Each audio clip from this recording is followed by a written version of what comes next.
Okay, we are live. We're in an alternate room tonight. So welcome to our weekly basic income discussion group. Today we are talking about the first round of 2020 presidential primary debates for the Democrats, which happened last week. And as everybody here probably knows, and a lot of you guys online probably know, there's a candidate who is running with basic income as kind of his main platform thing, and that's Andrew Yang. So he was on the second night. But we're going to be looking at clips from a lot of the different candidates tonight. And most of them are not Andrew Yang, but we can still evaluate them with basic income in mind. Sorry, my computer is not working very well. Okay, so instead of going around and getting initial comments from people, I want to start with a clip. So here it is. Hope this works.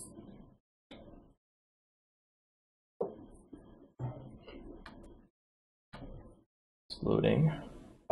Right now, we have a system that favors those who can pay for access and outcomes. That's how you explain an economy that is rigged to corporations and to the very wealthiest. A $2 trillion tax cut that favored corporations while they were sitting on record piles of cash and the very wealthiest in this country at a time of historic wealth inequality. A new democracy. So our internet is not very good. Sorry, guys. So that means the stream probably isn't very good, so you guys can't see me out there. Oh, it popped. That is revived because we return power to the people. No pacts, no gerrymandering, automatic and same-day voter registration to bring in more voters, and a new Voting Rights Act to get rid of the barriers that are in place now. That's how we each have a voice in our democracy and make this economy work for everybody. So, what do you guys think about that one? Yeah. Well, he talks about making the economy work for everyone. But what does that mean? What does it mean when he's saying it? Well, to me, it seemed like he was addressing the influence of like extremely concentrated wealth and power in the economy. Right. So, for example, like political lobbying and the various like complicated influences of people like the Koch brothers that have potentially been documented or at least proposed. Right. The kinds of things that can keep people who are already in power politically in power, like gerrymandering. So, yeah, these are things that skew the democratic process so that there's a lot less power in the hands of most people than there's supposed to be. So part of the reason I chose this quote is because right now he says right now we have a system that favors those who can pay for access and outcomes. Right. So if you have a basic income, that's everyone. Right. Everyone can pay for access and outcomes. Yeah. Well, I kind of happen to know that you chose it for that reason, but I guess I think that a basic income would help, but I actually think that a lot of what he's talking about has to do with orders of magnitude higher, like requires orders of magnitude more wealth than a basic income would have, or like specifically has to do with certain people having orders of magnitude more wealth than other people, because then you can have a political influence through like campaign donations that's just orders of magnitude more than the average person. So his particular points seem more geared to me towards income inequality than just people lacking money that would be solved by a basic income. So yeah, but I mean, when you talk about having an economy that works for those who have money and access, are you talking about specifically political influence, or are you talking about like quality of life and and freedom and stuff like that? Well, yeah, I mean, he said many, many different things. So I guess what I honed in on was the thread that I honed in on was the idea that if you have orders of magnitude more money than other people and campaign donations are like somewhat zero-sum or competitive, then you can have an outsized influence on all sorts of things, including the economy working in your favor relative to other people's influence on the economy working in their favor. So I was sort of looking at that meta point that he was making. I think that's right, and I think he is talking about that, but I also think there's this tendency in our politics to conflate these two issues because it feels like the same thing. If you're thinking about, the economy that only works for the rich, and the rich are the ones who have all the power and the control, and they get all the benefits, and like all of that stuff is kind of lumped together. Right. Yeah, so I think he is talking about both. And I think we talked about inequality here before, and you were trying to separate, and you still do separate, the idea of inequality of wealth and whether or not people can afford to live a good life. And those two things aren't necessarily connected at all. But he was definitely connecting those two things in the same speech. Right. I was interested in his take on corporations, because the corporations sitting on a pile of money, I wasn't sure how you would view that. I mean, that's again like Bill Gates and Jeff Bezos. I think it's not a problem if corporations are sitting on a pile of money, as long as that's not somehow preventing other people from having the money they need. Right.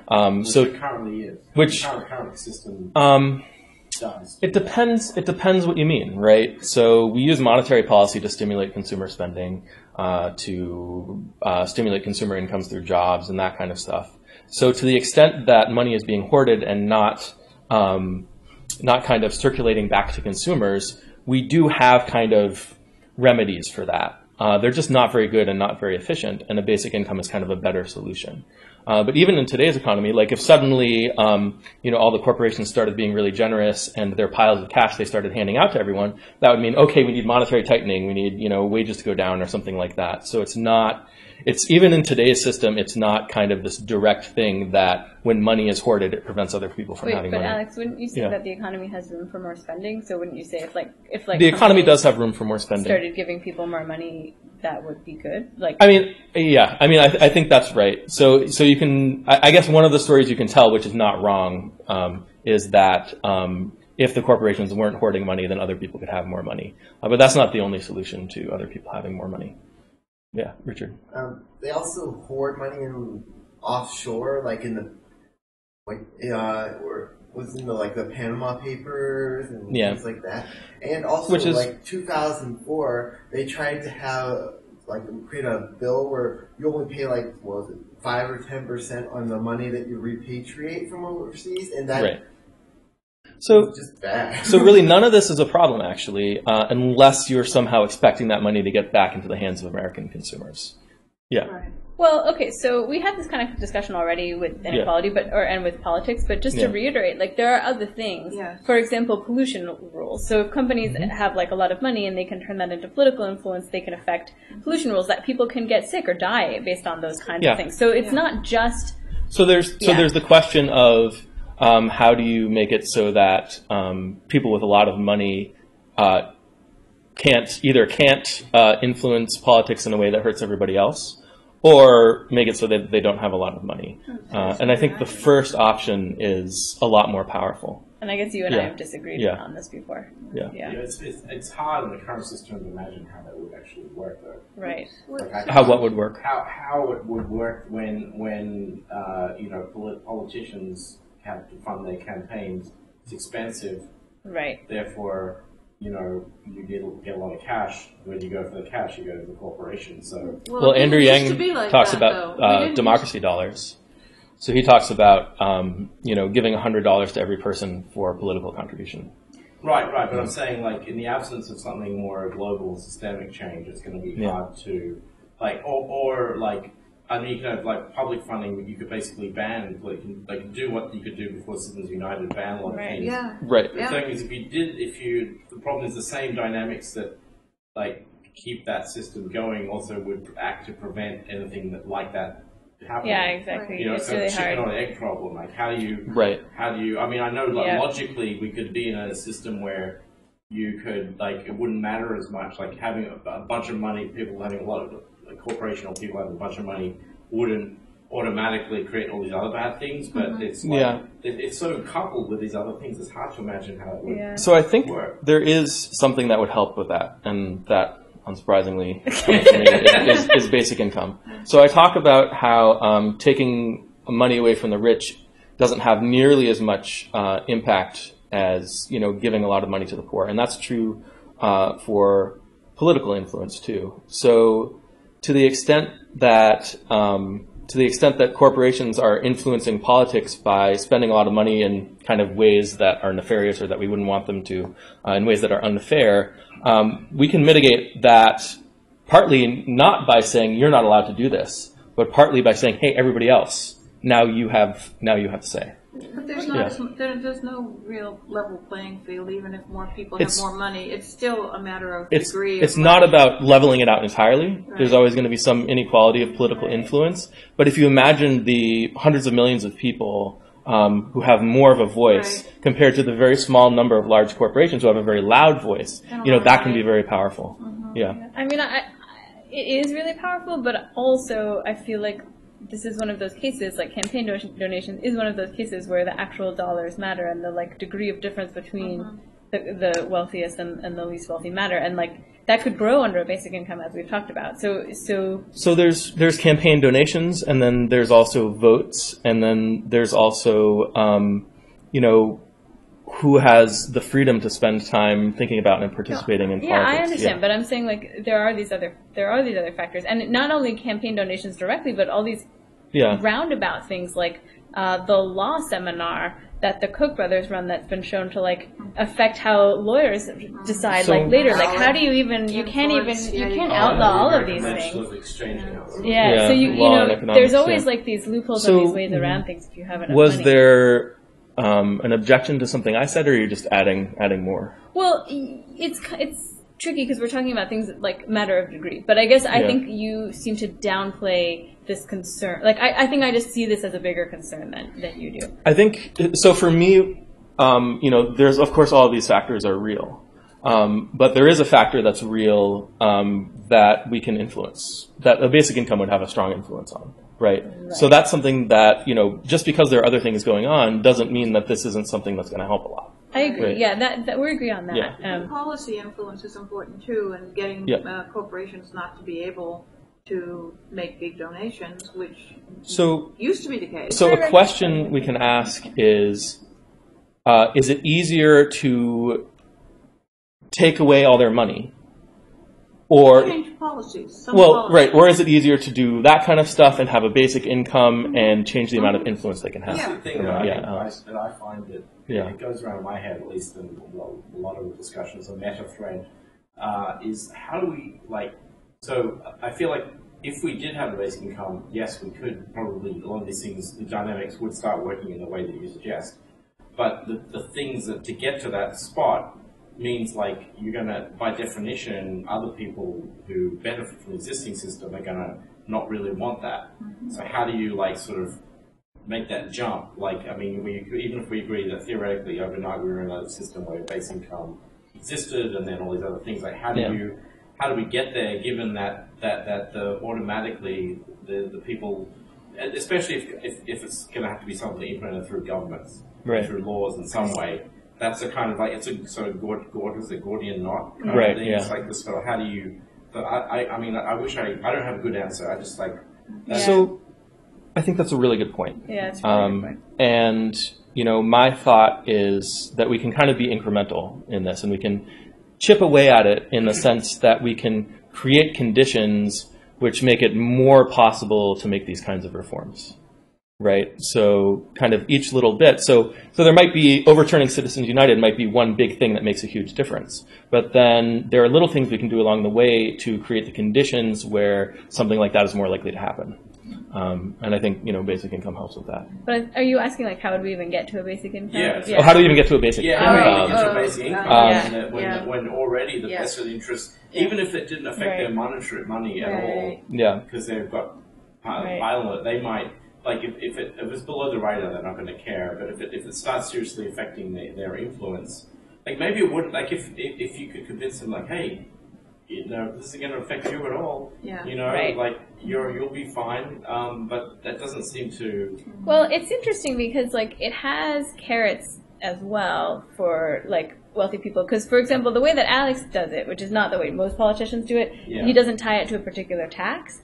And so, it's kind of a way to deal with social welfare that, isn't so threatening in terms of the tax situation. So that could be popular. Also, it brings more money to Amazon, for example, because people have more money to spend, which is one of the things we're also concerned about, but also is one of the things that, could make it popular among... Yeah. So it's complicated. And people might think more about that at first than, the long-term... kind of chipping away at the influence. Well, and I guess also, it is obviously in Amazon's interest to have people who can buy their products. Right, exactly. So, yeah. So at some level, like, you know, this is when like inequality gets so bad that nobody can afford anything. Right. Yeah, exactly. You know. Yeah. So those forces kind of work against each other. So I think desire for basic income based on the idea that it will do away with the services that exist that they feel are, harmful to the economy. Yeah. But that's not really what it's designed to do. But they think that, and they always want to do away with the Social Security and welfare and all that. Right. Yeah, so I think there's something important to keep in mind is that rich people, by and large, do care about the well-being of the poor. They also care about profits. And maybe for some of them, the priority is in one direction, and for some of them, the priority is in another direction. But the important thing to keep in mind is that these two priorities are not incompatible with each other. And they're especially not incompatible with each other when we talk about something like a basic income and when it's not associated with, taking their money away through taxes. So the main reason why people object to welfare programs and stuff like that is because they see it as taking away money from the people who deserved it. In other words, themselves. Right. So if you kind of break that psychology, that can help. Right. But in terms of the question of how do we move toward a basic income and how do we make progress toward getting that implemented, this is a huge thing. The fact that it's being discussed on the presidential debate stage is huge. And the further that, someone like Andrew Yang goes in kind of bringing up this issue over and over again. So, I think this is really exciting, cool. And it's hard to say exactly what path we will take, but this is certainly a step in the right direction, the fact that it's being talked about. Did you want to move to another clip? I do, but go ahead. Just one more thing that you said, I think, at the beginning to emphasize is, I do think that this speech we just heard kind of does conflate things that might be about this sort of, direct political influence with campaign donations and other things that are just kind of the way that the economy works, like the way that money trickles up. And it is sometimes hard to tell those apart. And I do feel that the candidates don't do a really good. I felt they personally didn't do a really good job being it's really hard clear because it's really hard. It's an incredibly difficult. I'm sure I couldn't do any better. But they fall back on sort of common tropes about exactly. Yeah. But if you gave them time, I'm not sure that they would be able to. I wonder how. I think it's a really hard thing to be clear on. Also, how do you know how much is each of these things? But there certainly is some component that is just the way that the economy works, and I'm not sure we've quite, or the way that it currently works, just even passively, that I'm not sure we've quite grappled with, or that I think there's a tendency to try to make more nefarious than it is. Like wealth accumulating at the top as a kind of natural flow, which we've talked about in here, is another. That's just the way it works. Is another. It can't work any other way. There's also so many different theories of how the economy works in general. Totally, yeah. There's sort of patterns and everything, but there's so many different schools of economic thought. Totally, yeah. So even the experts will disagree on absolutely Austrian economics versus supply side and Keynesian and all that stuff. It's like this sort of. I know we. So that is a good point. There are all these different schools of thought, but there are some things that they all share. And some of the things that they all share are wrong. So all of these schools of thought... I thought you were going somewhere else with that. all of these schools of thought kind of... So you need to form a new school of thought, which will be... Disagree with even those things. But pretty much everyone is going to tell you that labor is the most important resource in the economy, and that jobs, are how consumers get their income and all that kind of thing. So a basic income, if you want to understand it properly, you can't subscribe to that, and that is the standard thinking. There are certain things that are standard thinking that are just wrong. So let's get to another quote. Now we'll watch the quote which I meant to be the first quote. Here we go. And Rick says, "He who has the capital makes the laws." I think you said that when we were talking about that. So I think of it this way: who is this economy really working for?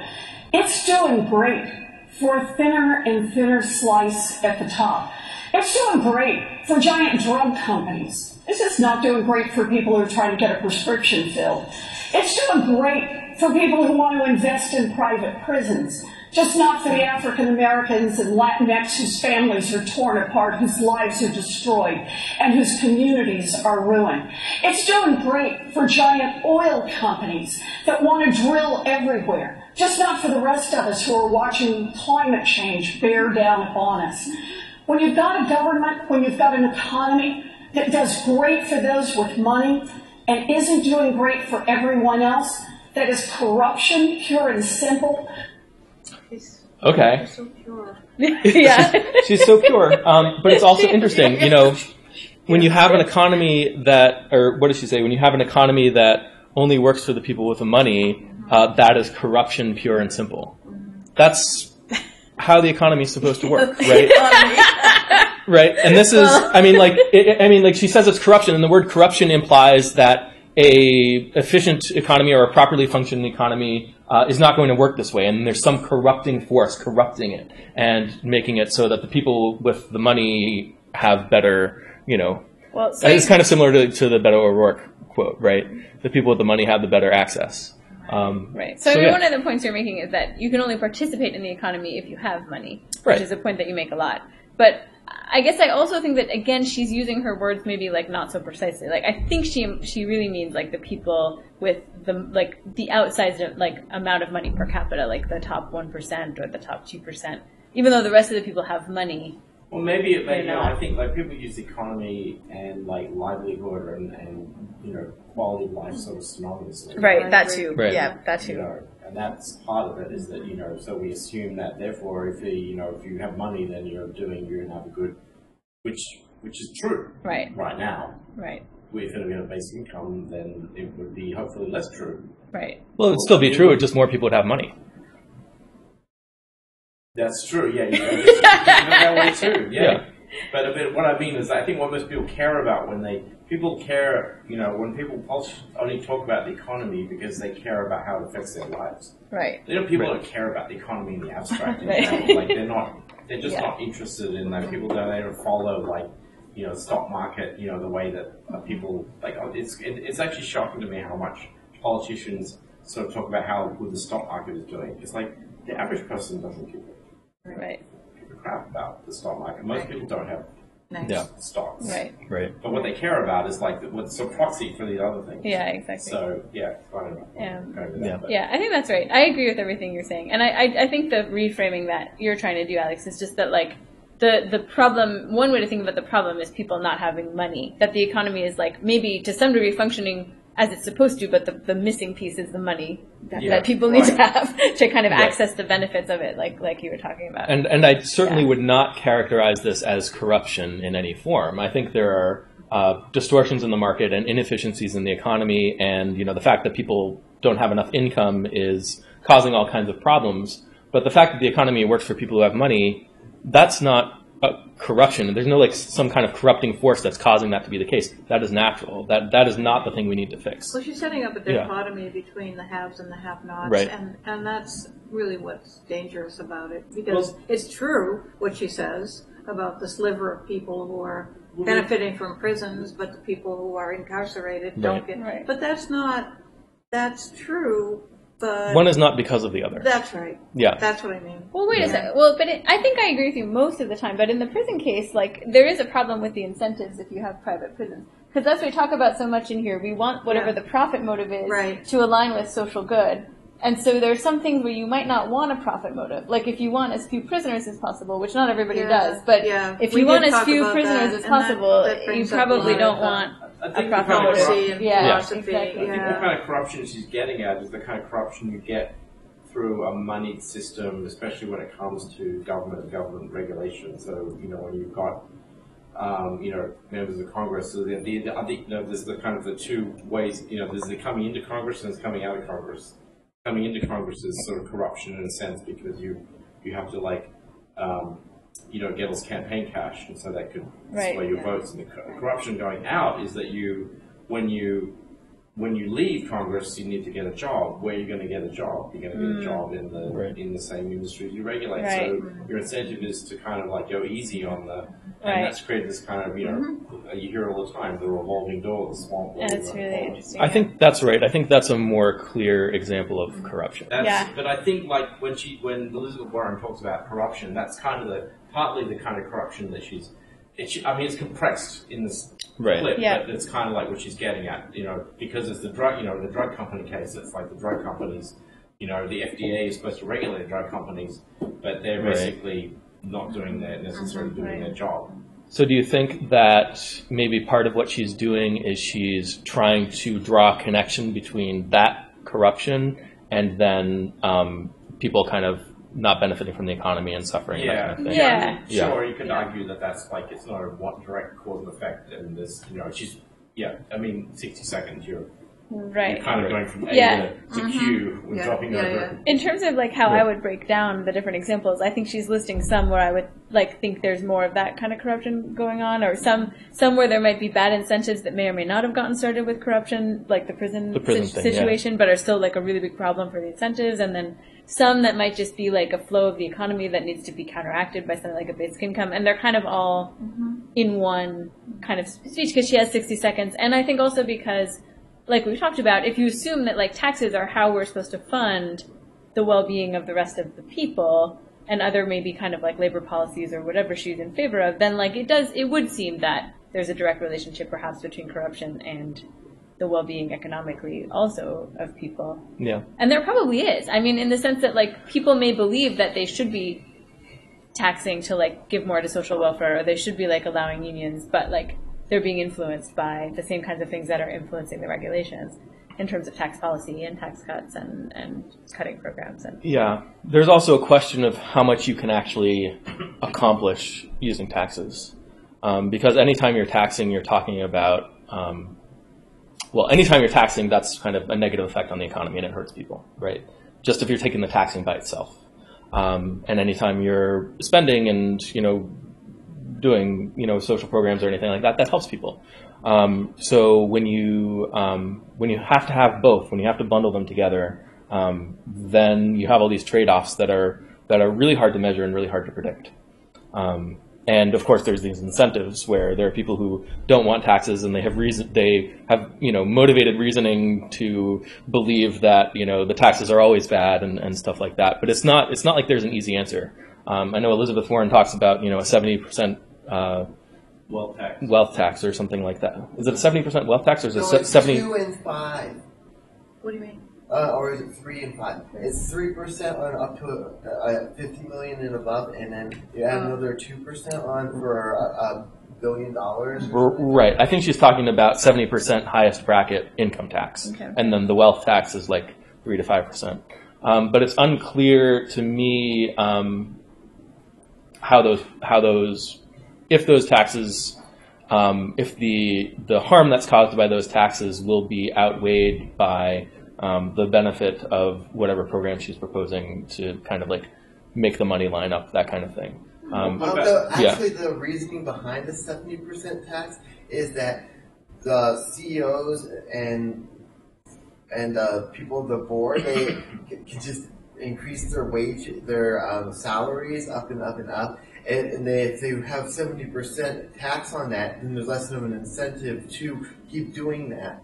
Because I mean, like, that's fine. That doesn't sound like a very compelling argument to me, though. Like, is it a problem that? Do you want to articulate some of the costs that you think a tax scheme like that would have to make them more concrete for people in the room? Well, if you tax business, then that can change their decisions. They might decide to shut down, or it might become unprofitable for them to continue providing things for consumers and stuff like that. But at some level, the amount of money outweighs the tax. I would think that some people can.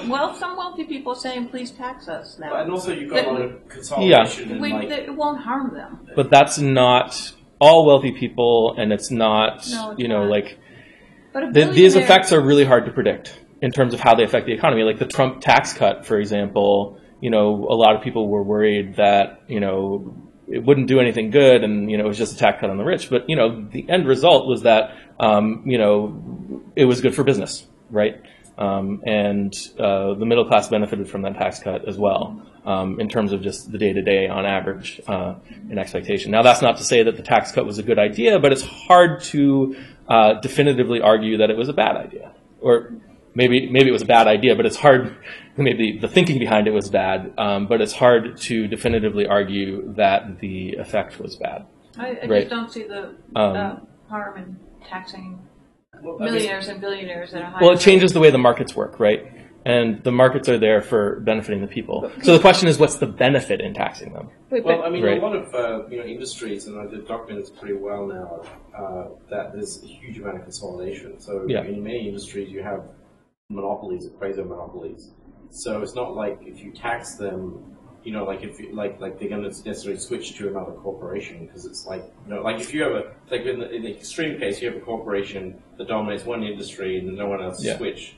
Then taxing them isn't just going to reduce their profits. It's not going to necessarily change anything about, like it can still provide the same, like the customer, not going to lose customers because everyone needs to use that one. Well, it's always going to use that money for it's always going to change something, right? So when I think about taxing, and I think this is the correct way to think about taxing, we should imagine that the money is destroyed, like it's thrown into a bonfire. You just took the money away, right? So when we talk about the effects of taxation, we need to be looking at that side of it. What happens when you remove money from this part of the economy? Redirect it. No. We're saying you can't redirect it. Why? It's just destroyed. Yeah, I know you say that, but because we want to isolate the effects of the taxation in particular, like not the spending, but the taxation. Like what effects does the taxation have? It's like a thought right. experiment, right? Right. So you can't. That you can't use it anymore. Right. It's just. So you can't use it anymore. Then you can't. Right. You can't. So that's what I mean when we're just looking at the effects of the taxation. You can't use it anymore. So what are the effects of the taxation alone if you isolate that? So you took some money away. What effect does that have? I don't think you can argue that it's ever going to have a positive effect on the economy. What about in the economy, but you could in the political process? Like you could what? About. You could argue that taking money away has a positive effect for the political process. We were just talking about positive effect for the political process. I think the extent that you would have to tax in order to see that effect would wreck the economy entirely.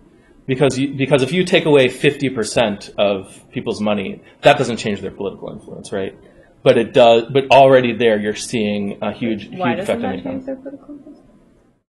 Because they're still orders of magnitude richer than everybody else. Yeah, this is complicated though, because I don't want to get too deeply mired in this, but it's confusing for me. But in part because the inequalities used to be smaller and the economy was still somewhat functioning. It's just hard for me to put like all of these different effects together and actually see what they are concretely. So you're saying maybe there was a time in history when people didn't have enough money to have the disproportionate level of political influence they have now? Is that what you're saying? I think people are arguing that are experts more than I am that the political influence has been increasing. In the 60s, they did some studies that show like when you look at basically what people want and what corporations want, people is like the figures go like that. When we get a corporation, they get basically everything they want. And I think this is where I don't know about this, but I think there's data like from the past on similar kinds of things that wasn't as disparity. It wasn't as skewed. And I believe that, but the question is, what is causing that, or why was it like that in the 60s? Right, like we had come out of World War II. A lot of people were still on the GI Bill. It was very similar to kind of a basic income for at least white Americans, right? So you had. Was it that the rich were less rich that was causing, or less rich in proportion that was causing? Certainly the difference in the average worker and the CEO, that's ballooned over the last 30 years. I agree with you that that's ballooned, but the question is, has that ballooning been part of the cause of what gives rich people more political influence? And I'm not certain about that. It certainly seems plausible. Like, I don't know why you're dismissing it. Well, because other things also seem plausible. I understand there are multiple plausible explanations, but that definitely seems like one of them. Yeah, especially when it comes to politics and political influence, like that seems to be like a straightforward influence. It seems to me like there's always been an elite class of people who have outsized influence on politics. Yeah, sure. I'm not disagreeing on that. Yeah, but I don't think it was quite. There wasn't as much concentrated power as there is now. And I agree with that too. I've actually heard an argument about there was like the whole smoke-filled rooms choosing like the most agreeable candidate that made it so that there was that they didn't have candidates weren't as corrupt as they are now, trying to appeal to all these different sources to get money. If you have a one candidate that work with all the party, then you didn't have the party could acquire the money and then pay for the campaign ads and things like that. And also, there's the fix was already in. Yeah. Right. But it was only one fix was in. Whereas multiple fixes. Yeah. And there's also the pork ears or whatever for bills. The earmarks? The earmarks, yes. Pork barrel earmarks? Yes, pork barrel Pork earmarks. Yeah. That, since those have been gone down, the parties don't have as much influence over the candidates. Right. And the gerrymandering, that's worse and further still, because those gerrymandered districts, they don't have, the only way you can be challenged is if you have a person farther right or farther left. And so they're becoming even more extremist. That drives the polarization. Right. Yeah. You guys ready for another quote? Yeah. Sure. Yeah. Another clip, I should say. Yeah. Clip us. Clip you got. Actually, I want this one.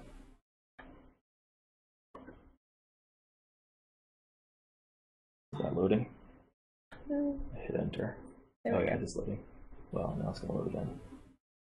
I disagree. I think we have a serious problem in our country with corporate consolidation. And you see the evidence of that in how dignity is being stripped from labor. And we have people that work full-time jobs and still can't make a living wage. We see that because consumer prices are being raised by pharmaceutical companies that often have monopolistic holds on drugs. And you see that by just the fact that this is actually an economy that's hurting small businesses and not allowing them to compete. So, a few interesting things in this one. A couple of things I just said as well. A couple things you just said. Yeah. Corey. Yeah. So, I mean, I think, the drug companies raising prices, that of course is a huge problem. But again, I chose this quote because of the framing. Dignity is being stripped from the workers. He's saying that, the people are the workers and the workers are the people, and who we should care about is the workers. So it all comes back to jobs again. And he's also talking about hurting small businesses and being difficult for small businesses to compete. Why should we care about small businesses competing? And a large part of the reason is because they kind of create jobs in local communities and stuff like that. But generally speaking, small businesses are less efficient, and there's no necessary reason why we should want to prioritize them over big businesses or something like that. You know what I mean? Yeah. Again, I guess I think he's combining multiple things. So he's kind of combining the thing that Alex was bringing up about monopolistic power, and then you don't have the kind of competition that can create a better situation for the consumer. That's kind of one of the things. And I think the small businesses are also kind of in that mix, the idea being that there's more competitors, then you have a better outcome. Come from small businesses. People will be reluctant to start a small business if they're going to be immediately eaten up by the corporation, the monopolies. Yeah. So how do you kind of create a safe environment for innovation and experimentation in the economy? Competition is pretty... It's pretty important to an optimal market for consumers, right? I don't know that I would agree with that necessarily. I think competition, I guess competition is important, but it's not the most important thing. I think if you want, a market that benefits consumers the most, what you want is a lot of consumer price sensitivity. So you want it to be the case that if business raises its prices, it's going to lose its customers and stuff like that. That's how you kind of keep things cheap. Right. And competition can be a part of that. But if you have people who are willing to pay whatever it takes to buy the thing, then businesses are going to find ways not to compete or to compete on dimensions other than price, that kind of thing. Go ahead, Richard. Actually, competition is not going to exist much longer because of algorithms. There's that I've read about how algorithms can make it so people pay different prices for the same goods online. Oh, interesting. And how if someone can dynamic pricing. The alternate pricing, someone can pay 10 times more for toilet paper, then they're going to pay significantly more, or if they they're have credit issues, they're going to pay more and things like that. Yeah, so that's price discrimination, and that is very interesting. And it's interesting that that's becoming more and more possible in our markets. It's very interesting you should mention the prioritization of small business over, because I brought the book in the other day, and I correct, it's worth reading, called The People's Republic of Walmart, Mm-hmm. which basically argues that, you know, corporations the size of Walmart and Amazon and other ones are effectively, like you say, they're able to dynamic pricing, they're able to, and they're very super efficient, but they're not really, there's no competition, and they're almost like the only thing that basically separates them from like socialism is the ownership structure. Mm-hmm. Like, in other words, if you replace them with a, you know, this is what I'm not saying this, you agree with it, the book argues that if you replace it with a democratic, you know, sort of ownership structure, you'd effectively have, you know, socialist corporations. Interesting. And you don't have these small, you know, and when they've actually tried to do competition in a big company, like I think the example I gave was Sears. They took Sears, some guy who was like an Ayn Rand devotee took over Sears and then made each thing in the company compete with each other, but it was a complete disaster because it they were competing to do the advertising budgets, which thing would be on display, and all this, it all kind of fell in a heap. So there's kind of, I think there is something to this, and I can't put my finger on it, to the idea that, you know, when you have businesses or maybe organizations of different scales, you can create a more dynamic economy. So even if it's efficient in one sense, maybe that isn't necessarily the future we want. Right. Yeah, and I think we've talked about this before. There are inefficiencies and redundancies in competition when you look at the whole economy.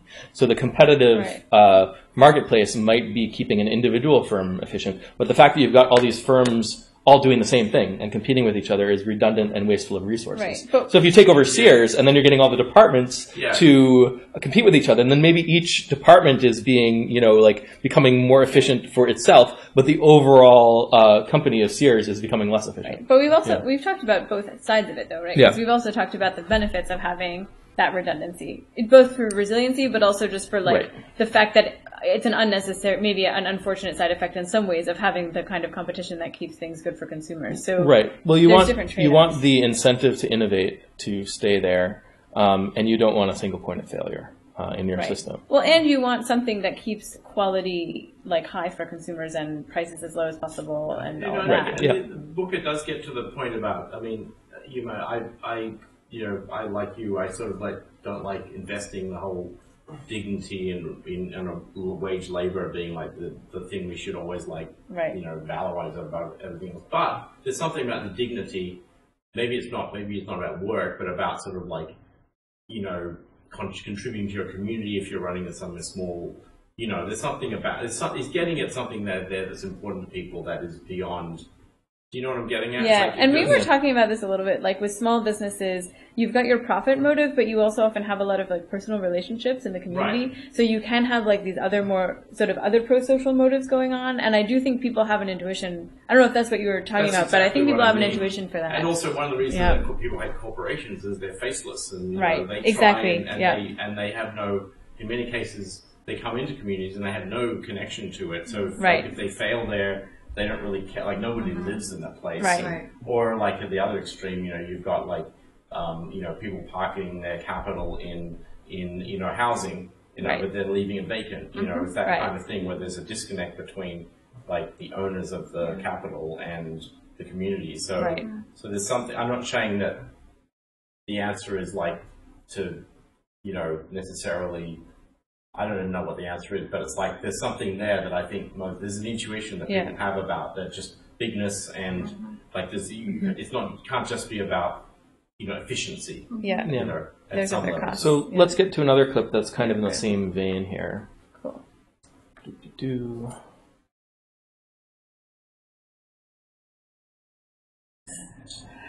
So the way I understand it is there is way too much consolidation now in giant industries in this country.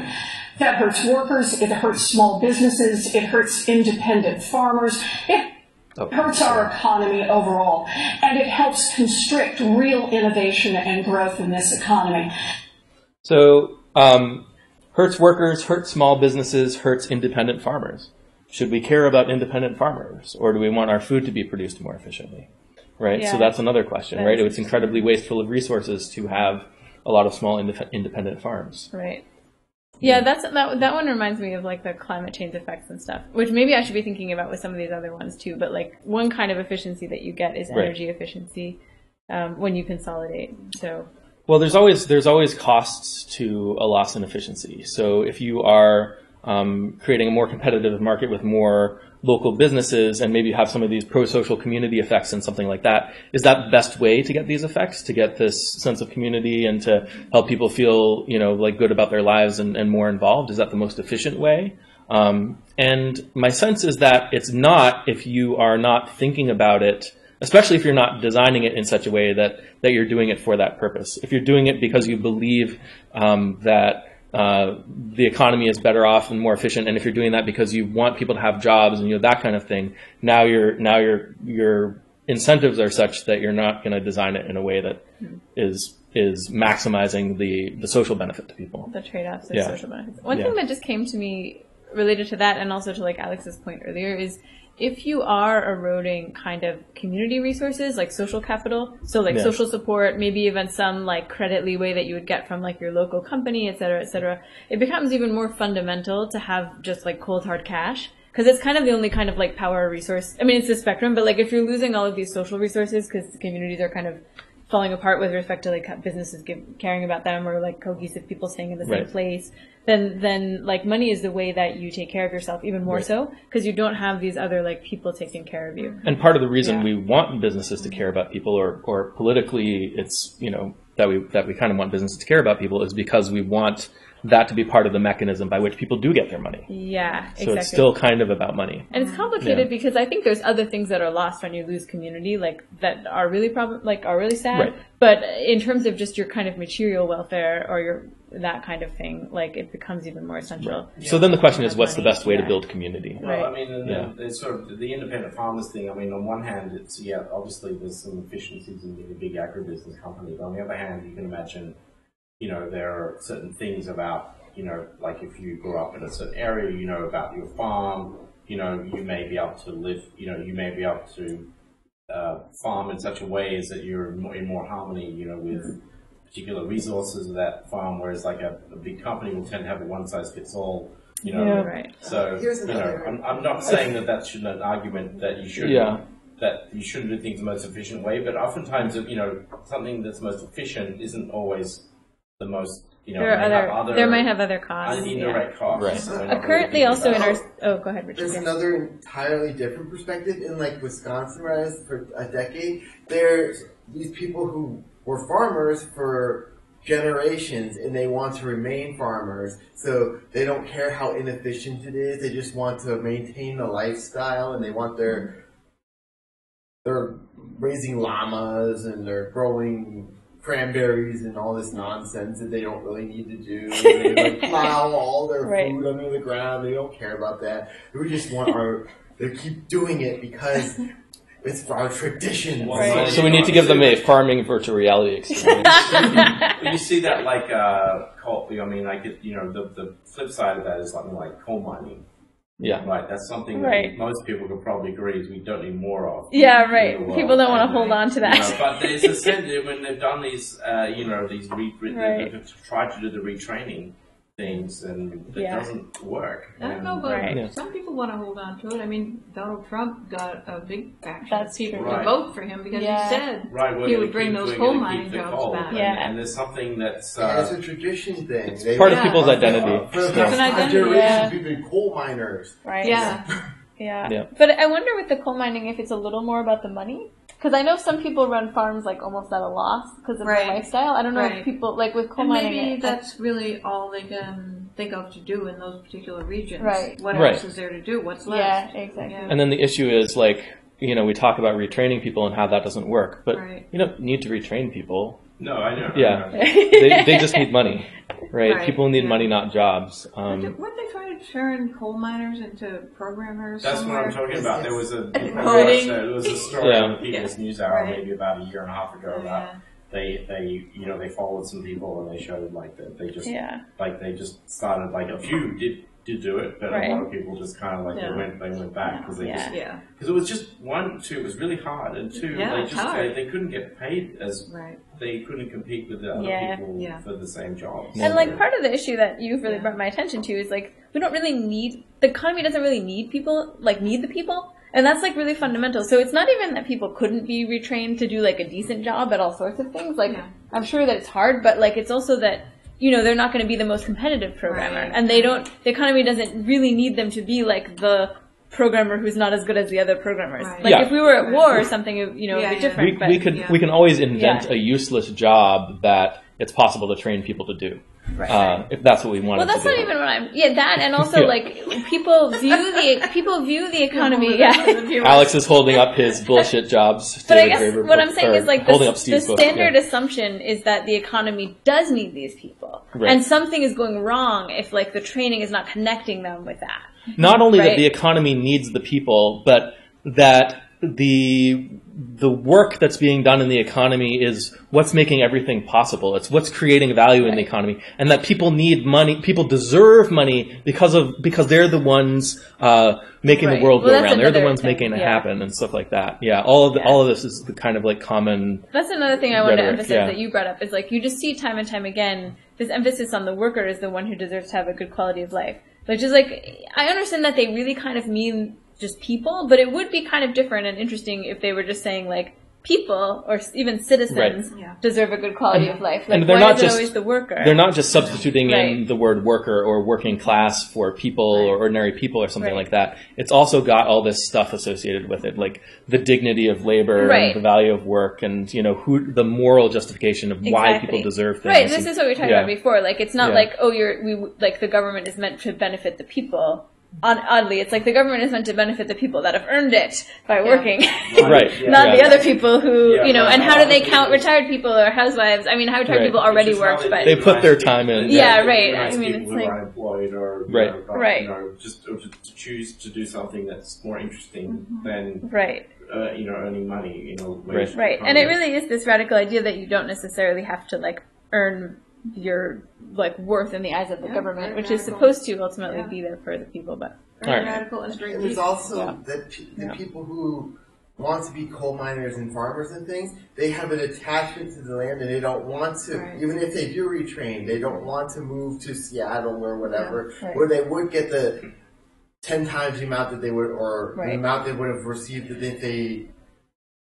As they would a coal miner or whatever. Totally. But then their rents would be 9 times. Exactly. So it would even out right away. It evens out, Yeah. When jobs are tied to a location like that, it's it's hard to keep the rents down. I believe you had a Medium post on that recently. I believe I did. It will come up later. People who are watching, I recently wrote a Medium post about how basic income fixes the housing market. So you guys can check that out. I'll add a link to the description of this video afterwards. It's also on the Boston Basic Income page. Also, you should join our Facebook group, Boston Basic Income, if you're not already in there. I posted I think Rick asked the question about the chat room. Oh, yeah. Reddit has one. Reddit/Basic Income. Oh. Yeah. Oh, okay. But not for this group specifically. But not for this. Is that for... We do not have a chat room. We could have a chat room. Something I could think about. So let's watch another clip here. Yeah. You can see there's a little bit of a theme going on. But there really was a theme in the debates of this. Like I noticed it a lot. So, you know, I grew up with a mother who raised my brother Joaquin and me as a single parent, and I know what it's like to struggle. I know what it's like to rent a home and to worry about whether you're going to be able to pay the rent at the first of the month, and to see a mom work very, very hard and know that moms across this country are getting paid less simply because they're women. I would do several things, starting with something we should have done a long time ago, which is to pass the Equal Rights Amendment, finally in this country, and also pursue legislation so that women are paid equal pay for equal work in this country. It's past time that we did that. And, you know, we have to do this. If we want to be the most prosperous nation in the 21st century, we need to make sure that women are paid what they deserve. So again, there's all this rhetoric about being deserving to be paid for your work and that kind of thing. So a question I have for you guys is, how much should we care about, kind of fairness in the workplace in a world where we're no longer expecting that to be the way people get their livelihoods? Well, I think people don't care about it as long as you're How much should we care about it? Yeah, as long as you're on the short end of things, you're going to be caring about it. Sure. Yeah, I'm not really sure that, like, this interacts with basic income that much. I mean, it makes the consequences less. Right. But if there's especially like what I would call like norm-based discrimination, like basically there's an unofficial coalition kind of keeping another group down, I think people are always going to care about that, even if everybody's doing it, like even if you move the floor up, people still care. And in fact, a lot of the early, like not early, but a lot of like the women's movement in the 50s, 60s and so on actually did like mostly benefit women who were probably already like relatively upper class, but they still cared that they didn't have equal power to men and that they weren't doing as well as they could be. And I don't remember what was even in the ERA. I just know it didn't pass in Arizona where I was living at the time, and that was the end of it. And everybody was worried about bathrooms. I remember that. They were worried about women going into men's bathrooms. Right. Now, of course, the whole bathroom issue is back again. They were worried that there wouldn't be enough bathrooms for women? No, they were worried that you couldn't have gendered bathrooms. Men and women were seen as equal, then they'd use each other's bathrooms. And people were really outraged by that idea. In Arizona, right? Yeah, and the whole bathroom thing is coming up again with all the trans stuff. Yeah. So interesting. Yeah, I think does anyone have, someone could pull up the text. I thought it just like banned discrimination based on sex. I think it was simple like that, but people did worry about the bathroom issue. People use the 14th Amendment for that now in courts. But it was specifically for gender. It was. It was specifically for gender. Yeah, a little trickier now with transgender and other gender. Did you have a comment, Richard? They might amend the words. words. A few weeks ago, last week tonight, there was a whole special on the ERA. Oh, really? Oh, cool. And there's actually one state a ratification away from it. Well, ratifying the ERA. Right. They just still one state voted for it a few years ago. Well, any state would probably do, right? Right. Yeah, any state would do. That's cool. I thought that they got every other state. Yeah. So I guess when it comes to the workplace in general, if we imagine a world with a basic income, are people going to care about how they're treated in the workplace, or are they just going to say if there's a job that they don't think is going to treat them well, they're not going to take that job? I think they're going to care about equality and inequality regardless, I think so regardless of what the basic income is. I mean, those things are still going to be cared about. People care about go ahead. With the basic income, they would have a strike fund or whatever. I'm not going to work for this if I'm treated poor at this place. If I'm treated poorly, so I'm just going to sit out until I actually am treated well. I think it's definitely. Go ahead. Another question we can ask is, to what extent is this hurting the productivity of the economy? To what extent is it hurting the output? That to some extent, maybe businesses are not hiring or paying for employees that would be really good and help their business, maybe because of these norms that are kind of going against what's best for the economy, that kind of thing. What do you mean? So if I'm a business and I don't hire women, now I might be losing out because there are some really good potential women employees out there. But I thought you were saying it the other way, where sometimes businesses are obliged by, I don't know, 14th Amendment stuff, I guess, gender discrimination, to have workers who are not as productive as work. I mean, I was in those situations plenty of time, and they couldn't fire those people because it would be discrimination. So that was a very unproductive way to follow the problem of inequality in the workplace. Yeah, you can go either way. So, like, if you imagine that, like, well, for a large chunk of time, even a better skilled African American couldn't get a job, and for a large chunk of time, a better skilled woman couldn't get the job. That doesn't mean it can't flip the other direction. In many cases, and it may have a different. So, now I think like this issue is really complicated now. I don't actually know what the most current data suggests about the equal pay thing, but I think it's often treated in a sort of it's really hard to define what equal work is. Exactly. Equal work. Last month, I believe it was, Iceland passed the equal pay amendment. They are where all sexes receive equal pay for the same position, and they have to post the pay for doing all the jobs and whatever in the companies Right. and things. But some people do more than their job description, and some people do less than their job probably description. easier. I think it's hard to pin down It's equal easier pay to for find in equal work. structured organizations with specific Very like titles and, specific things you that know, don't like really Very vary. low level routine Yeah. menial jobs. But It's when much you're in a easier higher to level yeah. job, the kind of it's jobs not that we easy. don't want anymore. No, I'm Yeah, but I actually, think he's saying, like- I'm actually talking about like like in academia, you know, if you're Oh. Yeah, like you, assistant there a professor, position just associate pays professor, something. Right. Like it's not like Yeah, you get yeah, even right. if you're a better professor, worse Yeah, professor, right, you just right. get paid the same. Right. Yes, I don't every think there's institution gender pays discrimination in that academic people positions do in that can way. lobby, But maybe you know, there to is. get- I don't know. I like certainly at my level there isn't. Like whatever I get paid to teach is The the same. discrimination Oh, yeah. comes in That the anybody style gets packages paid. and things like That I believe, yeah, But where they there's more can relabel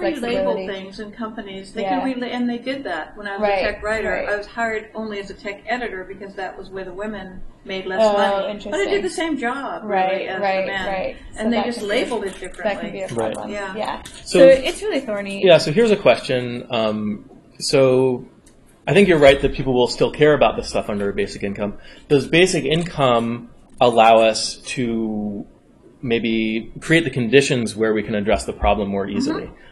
Because Yeah, it's a strike definitely. fund. Because you know a woman can say this is Yeah, you know, I I'm think not the going to points take that you yeah. guys made about negotiating Yeah. power are really important for Yeah. that. Yeah. I mean, I think that like where women are the most disempowered, where like in terms of abusive relationships or not having like any money or Yeah. having to stay in a Yeah. really abusive Right. job, like it clearly helps with that. The higher level stuff, like starting packages in academia, I don't know how much it helps with that, but those are like bad, but like less dire than some of these other We haven't even concerns. talked about women trapped in abusive Right, relationships exactly, that yeah. don't have jobs at all. Right, exactly. Right, Yeah. Is that what you were just saying? Yeah, Oh, exactly. right, So yeah. basic income is really transformative Yeah. for that because you It can doesn't just help them trapped in unfair jobs. It helps them. Right. Helps anyone who's kind of In a trapped in an bad unfair environment. situation. The argument Yeah. also Yeah. doubles for economic, how we look at economic inequality in general, because yeah, while it doesn't solve it immediately, I mean maybe it'll make it'll like make the things a little bit more equal, Yeah. but it will enable us to more easily address those the bigger things. And because I think ultimately there's this book called The Spirit Level, and they did a lot of I've read it. Have you read it? We had a have one? we had a discussion Yeah, where we okay. talked about that book. Okay. Yeah. So which I wrote a blog post about this too, the spirit level. That's it was the inequality one. But there's Yeah. a lot of evidence to suggest that, really unequal societies have a lot of So Right. if you look at their data, it's all crap. They do have a Yeah. they do have a big concept. So of the data, the yeah. problem is that their inequality data, the countries with the high inequality are also the countries with the most poverty. Because They don't because control they for take poverty. they take the same average level of income, and they just in the more unequal countries there's people who are a lot poorer. So all the effects they are seeing, they could be seeing just as the result of poverty. So that book is I'm not saying that I don't think it only relies on that book. But they do cite psychological evidence, which I think is real, that people feel Yeah. bad when other people around them have more and stuff like yeah, that. definitely. So I think but- the relative, Yeah. the relative, it's not just about regardless of the flaws of a particular book or whatever. I think there's something to the argument that the relative position makes a difference. Yeah. Not saying that necessarily means that everything has to be like this across the Right. board, or Right. that's the ultimate goal. But you can't have societies where there's a huge amount of inequality and that they're big problems. So I think the relative positions do make a difference. I think that's kind of irrefutable. But the idea that it causes all these big problems, I think I would object to that. Big problems like Just people being miserable, the society not functioning correctly, that kind of thing. And the guys in this book, Richard Wilkinson and Kate Pickett, they cite the psychological evidence and then they collect all this data, but it's all from the richest countries in the world. So the ones that have more inequality There's have a more new one poverty. now too. Yeah. Maybe have you read the new one as well? I've looked at a little bit of it. It looks like they're just kind of hammering on the same point. It's interesting. I'm a little bit on this Alex's side with this one too, in the sense that I think even with the comparisons, quality of life, at least in the psych research that I know, which is my field, quality of life is probably a little more relevant. Obviously, people care about conspicuous consumption and stuff like that. But there's a big difference between like me, I might be a bit envious of really, really rich people, but then like people with way less money than me might be like really upset about my lifestyle. And it's not just like it's not like linear per dollar. No, of course not. And there's probably a threshold effect, like once you pass a certain level. So in terms of Alex's typical arguments about raising the floor, that might be relevant because they change the quality of life inequality goes down quite a lot. Even if the financial inequality, like dollar per dollar, doesn't go down. Sorry, did I cut you off? Yeah. Say again. Oh, I was just saying, like, it depends on which inequality matters. And so for, like, psychological well-being, if it's our difference in well-being is kind of the thing that matters the most, then basic income can help with that quite a bit. Because, like, there's a lot less difference in well-being, like, bottom to top. Even though it might not affect, like, the difference in money or whatever, that I have or something like that. Well, and if there's well-being, there's less likely to be that kind of sharp envy for somebody else's position. So I have So I have a blog post on the Gresham site. The title is "Inequality is Not the Problem," where I kind of criticize the spirit level and that kind of stuff.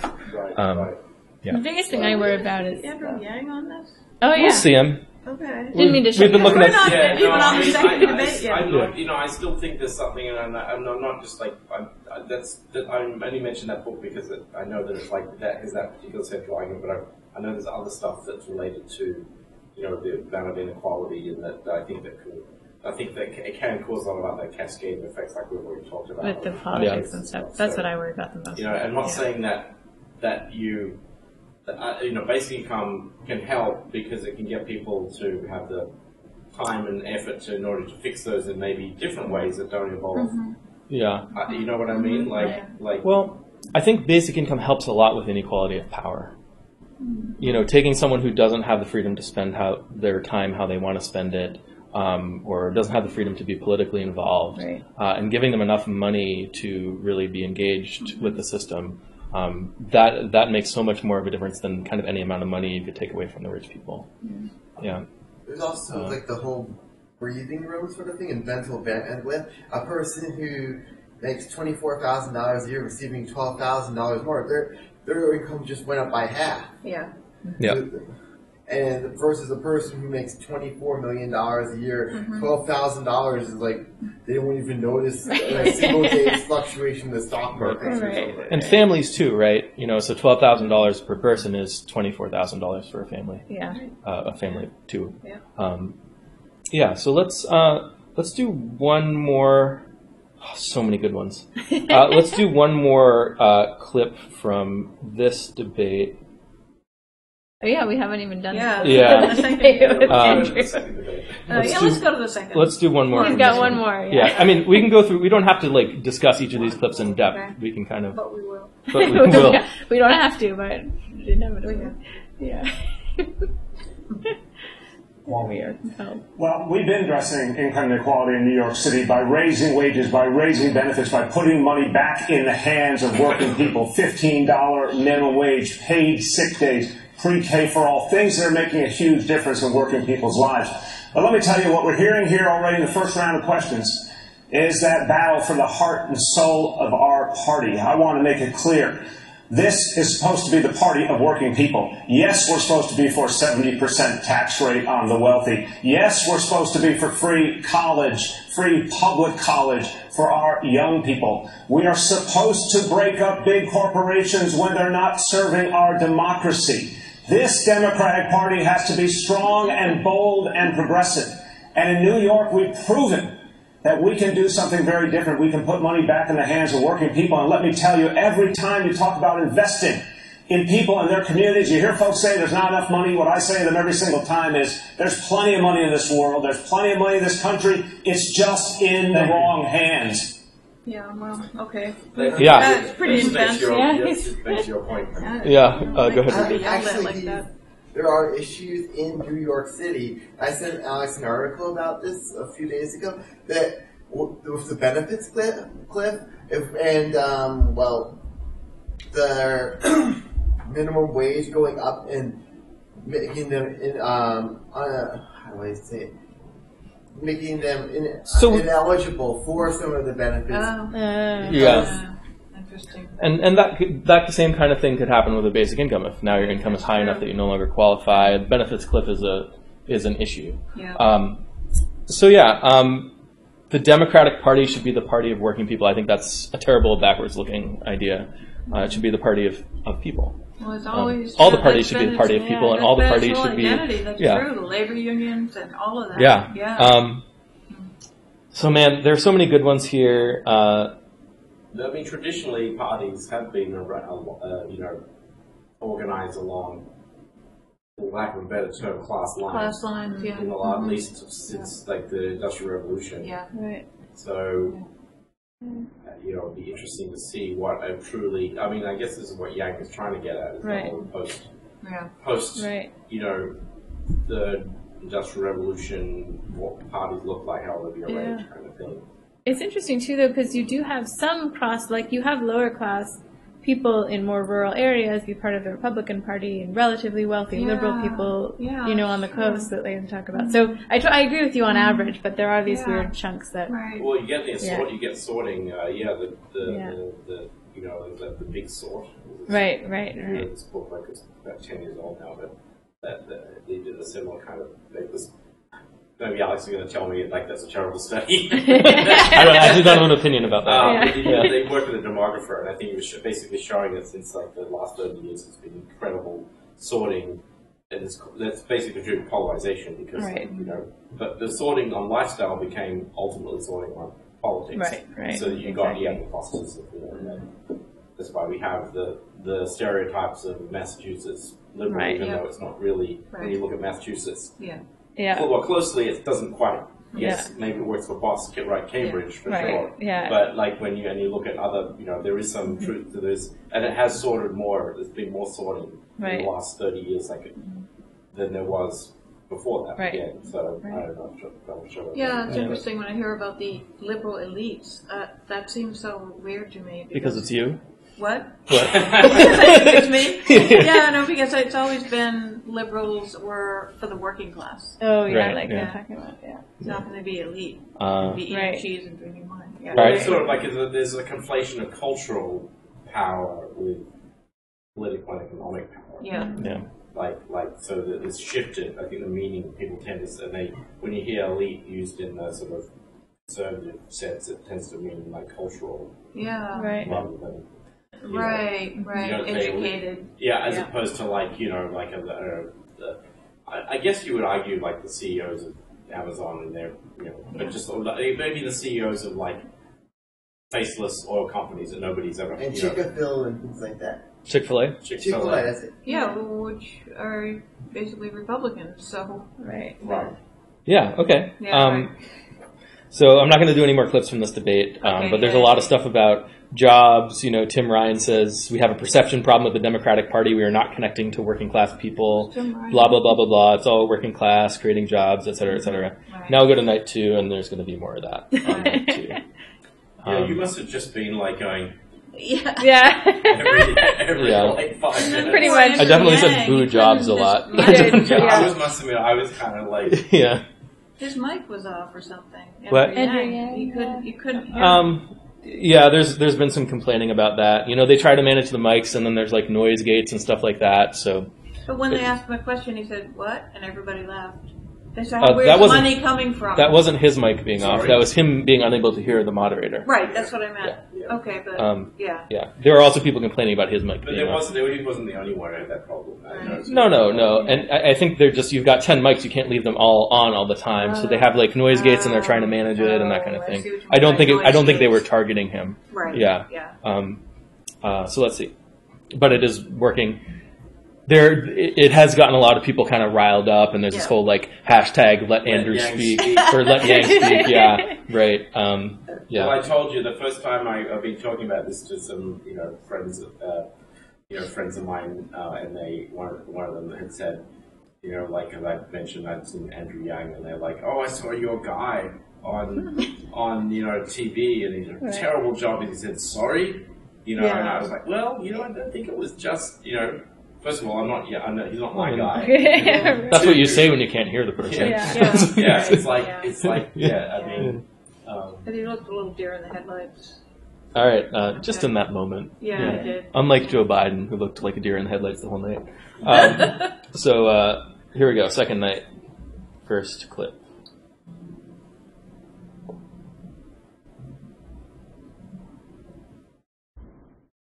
right now.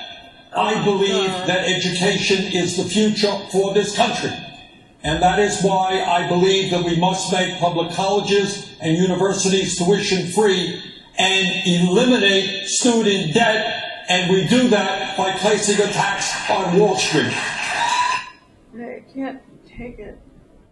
You can't take his cadence and yelling. Yeah.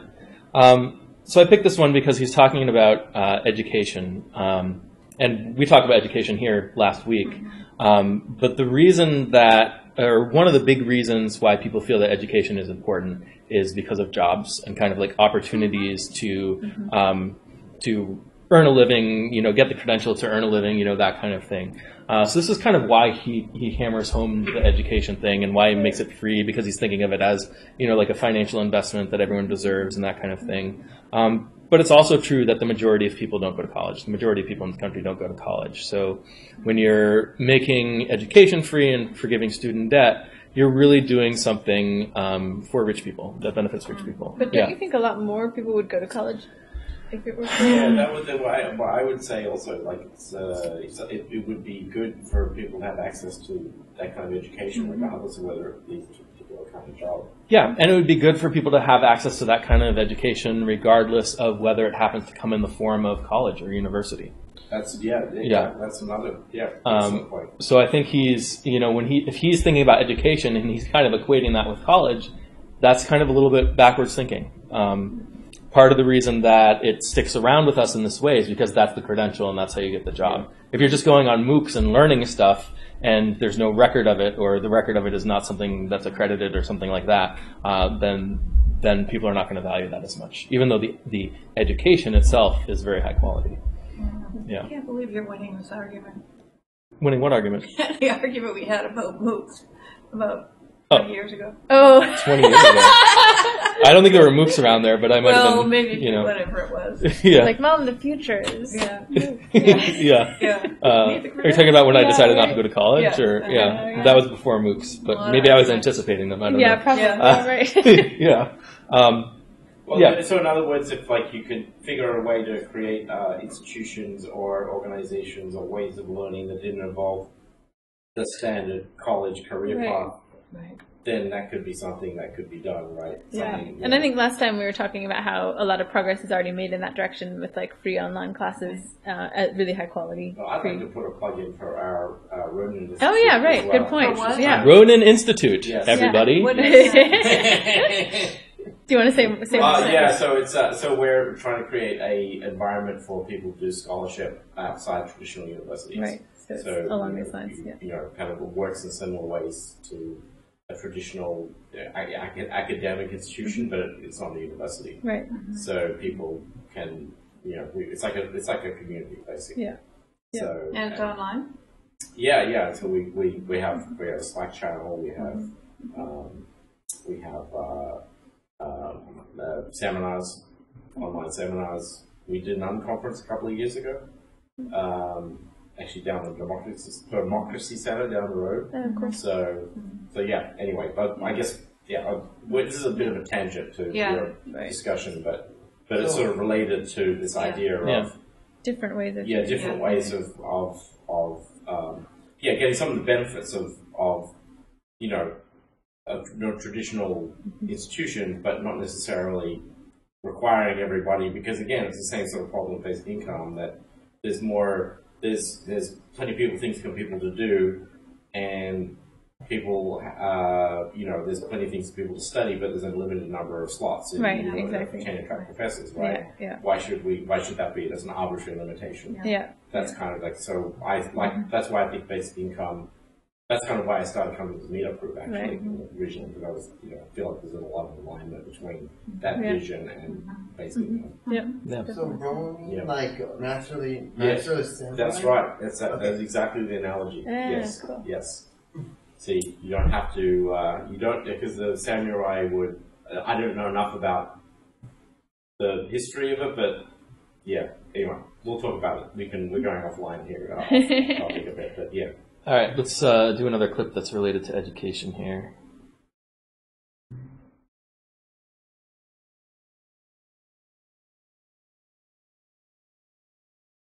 There's a cute little baseball peanut there. Try Control Alt Delete and it'll open to the taskbar, and that usually like frees up a lot of space if you do that. No. I think it's an internet issue, which probably means our stream is offline too. Oh no. So that whole plug for the Ronin Institute. No. I'm gonna if the stream, I'll look at the stream. If it does turn out to be bad, I'll upload the recording of the video. So I am recording it right now. So. Oh, I see. It's recording locally. It's recording locally as well. Yeah. Week, so Yeah. from last Yeah. I didn't record it last week, and I got nervous. So this one is going to be Pete Buttigieg. I guess I'll just tell you kind of what he says, which is that he says there's something else that doesn't get talked about in the college affordability debate. Yes, it needs to be more affordable in this country to go to college. It also needs to be more affordable in this country not to go to college. Right. So he's kind of like bringing up that point, and I think it's a really good point. Yeah. But then his conclusion is... Stream's good. Steam is online. Oh, Stream is still online. Yeah. Is YouTube down? The site cannot be reached. Well, that's interesting. So I'll just keep talking about the Buttigieg quote, which is that his conclusion is that we need to raise the minimum wage to at least $15 an hour. Right. So, obviously, if you're like, it needs to be affordable not to go to college, in this room, the obvious solution is, oh, okay, well, that's because, everyone's going to get a basic income and then it's fine. And then you go to college if you want to learn, and otherwise you have a basic income. So he's just kind of, they by default think of this as kind of a worker thing. Yeah. Yeah. Right. Yeah. Interesting. Yeah. Anyone have any thoughts about that? You can always like close the tab and then reopen the tab, and maybe that would restart it, because that sometimes works with what. Yeah. Yeah, I remember that Pete, and I can always get his surname wrong. Buttigieg, right? And I thought that was interesting that he kind of bucked the trend there, even if you don't agree with the solution. But right. Yeah, I like that he said that too. Yeah. I liked the bucking of the trend. I was a fan of that. Yeah. Definitely. Anyone have any more thoughts about that before I paraphrase another? No. Move on to the next one. You'll be lucky and you'll get another tab. Let's try this tab. I just remember we had a similar issue once with tabs on an article that kept getting away from you. Oh, right. They kept going here. Is it this room? Yeah, I mean, it says it's connecting. So Mitchell said the stream was a bit choppy. I think there's issues going on. Yeah. I could try... try it in the other browser. Opening it in Firefox. Yeah, I would. Let's... For fun. Give it a shot here. Oh, it's so exciting watching all these clips. I thought about downloading them all and playing them locally in the event that something like this might happen, but I never got around to it. Yeah. Bummer. Is it the room or the computer or probably the room? The room. Yeah. Or it could be a YouTube issue. I don't know. If Facebook was down today. Maybe it's YouTube's turn. I don't know.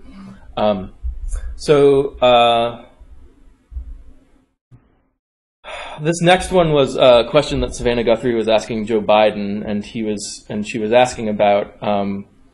Recently, he made remarks to a group of wealthy donors, and he said, as they were talking about income inequality, he said that we shouldn't demonize the rich, and that they don't necessarily need to sacrifice anything in order for everyone to be better off. And I thought, oh wow, this is great. That's exactly the kind of thing I say. But then he didn't really answer that question. But I think that would have been. What was the question? The question was, can you say more? Or do you really feel? Well, people were up in arms about that. Yeah, well, people. Yeah. I think the part of the thing aside from your feelings about whether demonization, but the fact that he said that nothing will fundamentally change. Right. And I think that sends the wrong message to the Democrats. Right. They're not wanting to hear that. They want change. They want change. Right.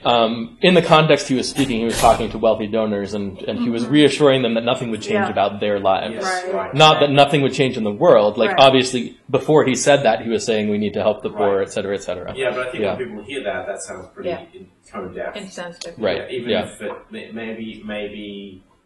That's sort of like with Mitt Romney with the 47%. Yes. Yeah. Yeah. Or going back another 10, 4 or 5 years, it was like some people call you the wealthy with a Bush W. It said like, some might call you the elite or something. I call you my base.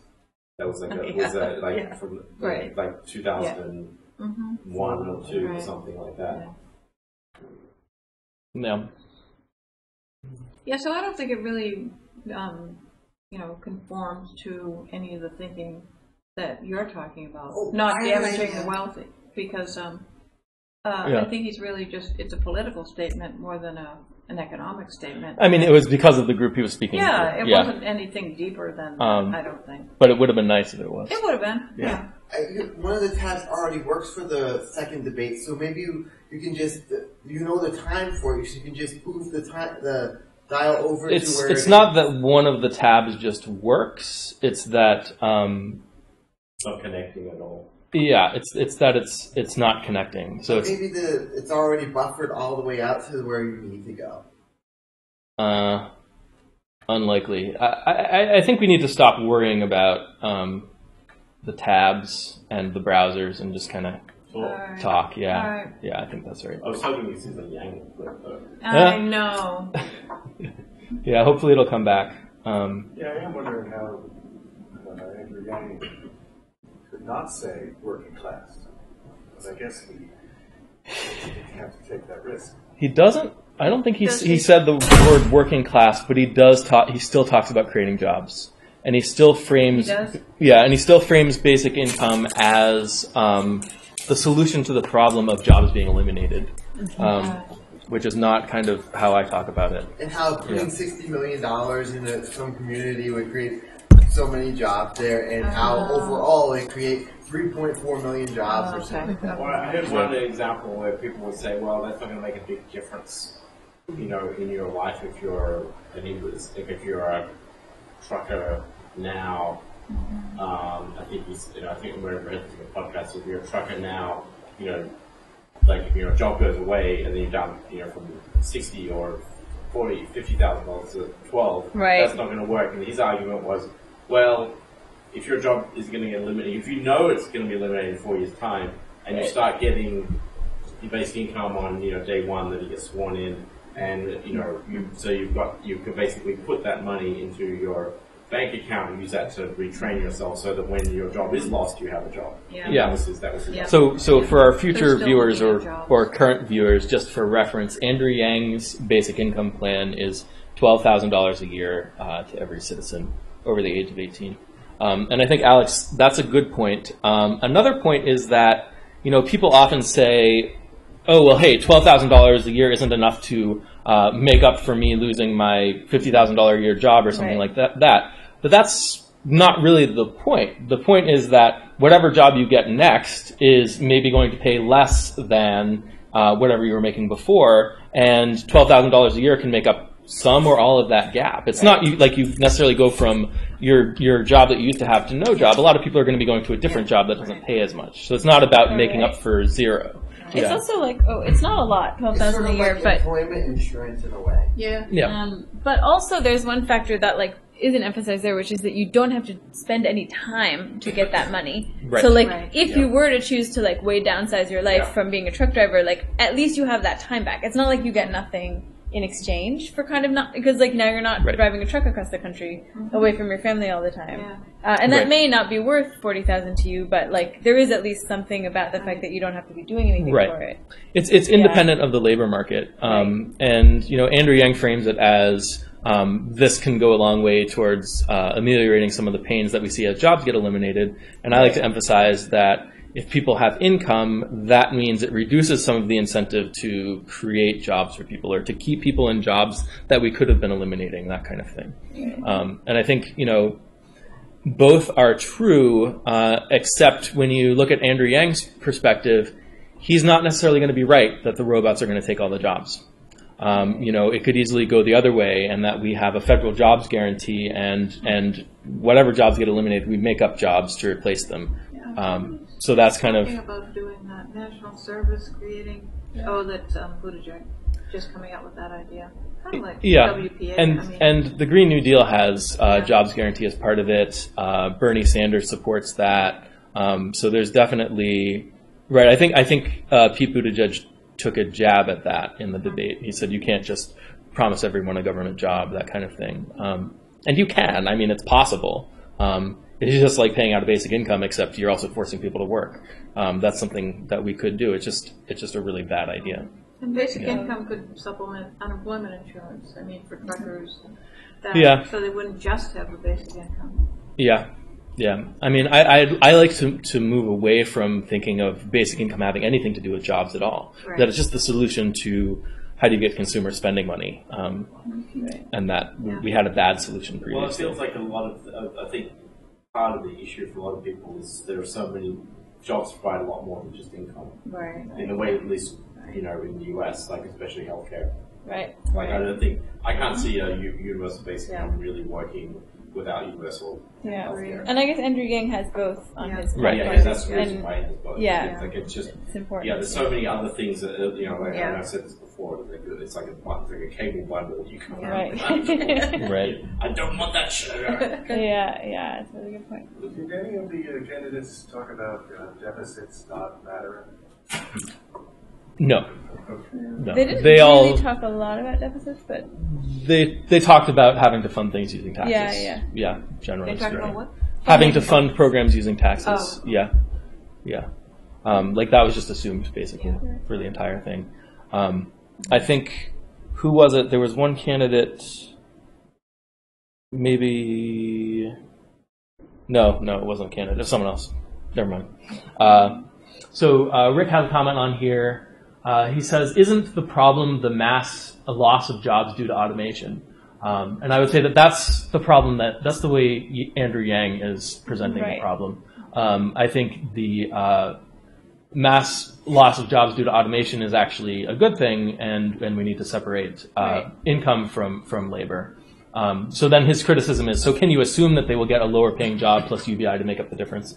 Well, all of this is a continuum, right? So it's not that someone snaps their fingers and suddenly all the jobs are gone. It's that as jobs get eliminated, people's options change, and as businesses get more efficient, they might start paying less money toward labor, that kind of thing. There's always going to be jobs.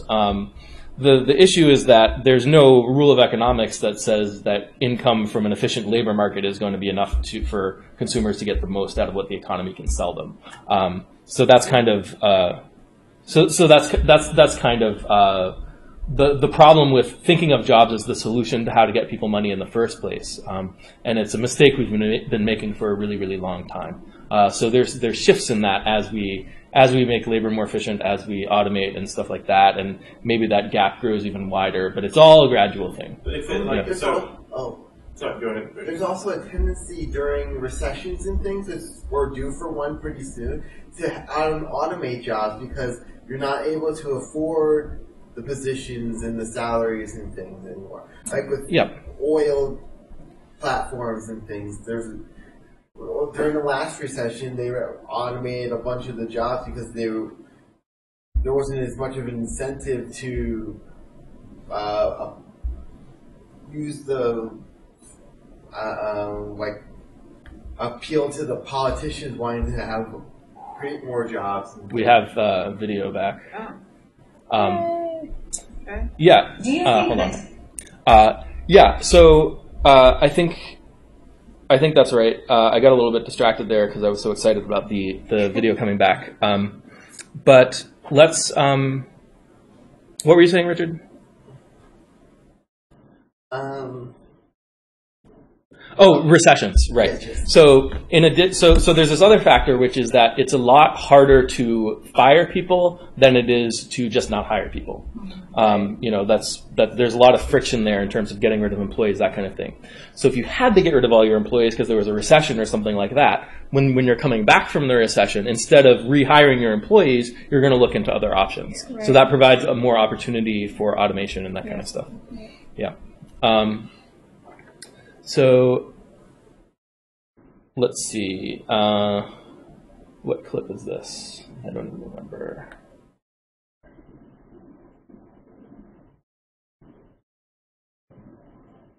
No, we already watched that one. Right now. Okay.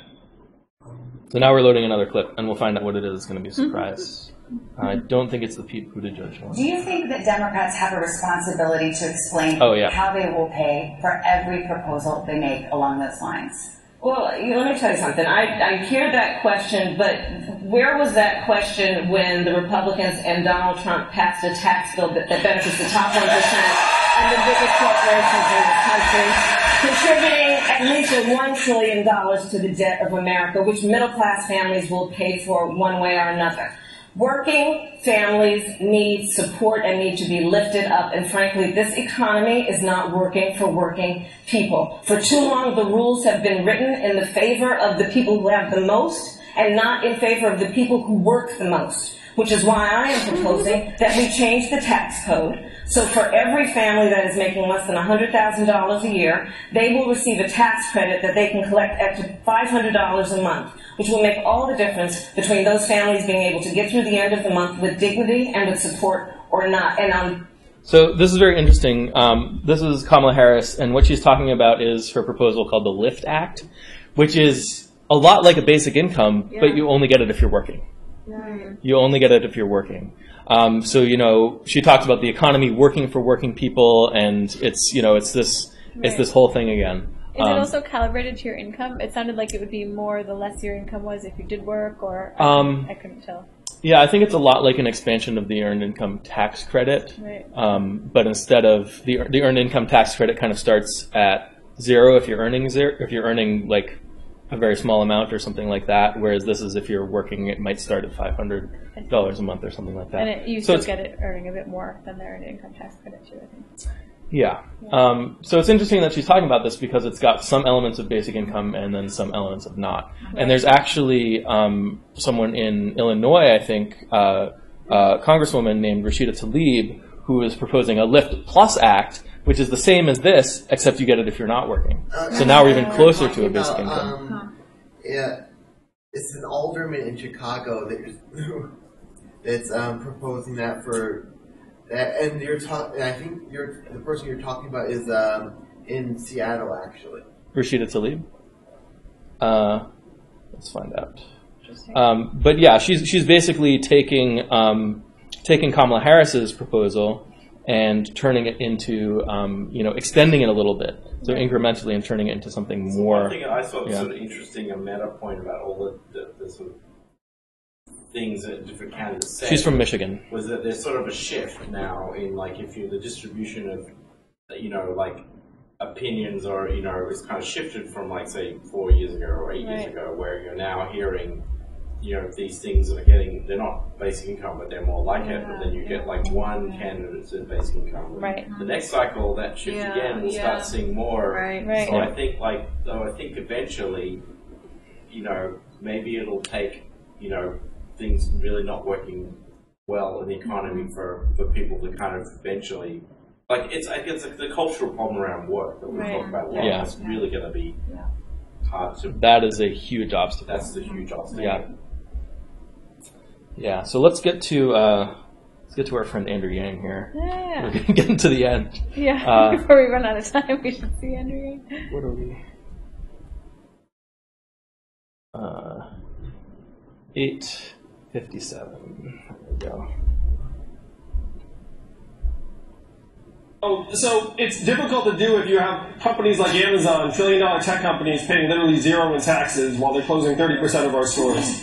Now, we need to put the American people in a position to benefit from all these innovations in other parts of the economy. And if we had a value-added tax even half the European level, it would generate over $800 billion in new revenue, which combined with the money in our hands, it would be the trickle-up economy from our people, families, and communities up. We would spend the money and it would circulate through our regional economies and neighborhoods, creating millions of jobs, making our families stronger and healthier. We'd save money on things like incarceration, homelessness services, emergency room health care, and just the value gains from having a stronger, healthier, mentally healthier population would increase GDP by $700 billion. This is the move that we have to make, particularly as technology is now automating away millions of American jobs. It's why Donald Trump is our president today, that we automated away 4 million manufacturing jobs in Michigan, Ohio, and Pennsylvania, and Wisconsin. And we're about to do the same thing to millions of retail jobs, call center jobs, fast food jobs, truck driving jobs, and on and on through the economy. You got a lot in. Yeah. He got a lot in. But we didn't see the very beginning. You cut out the very beginning of it, though. Oh, where he doesn't hear him? Yeah. So I think, I love that he's for basic income and he's kind of like pushing it into the conversation. Still very jobs oriented. Still trying to balance the budget, fund it through taxes, value-added tax, that kind of thing. He says it's difficult to do if you have companies like Amazon, trillion-dollar tech companies paying literally zero in taxes. That doesn't make it more difficult to do. We can have a basic income even when that's happening. And then, is that the reason why Donald Trump got elected? Is it because we automated away those jobs?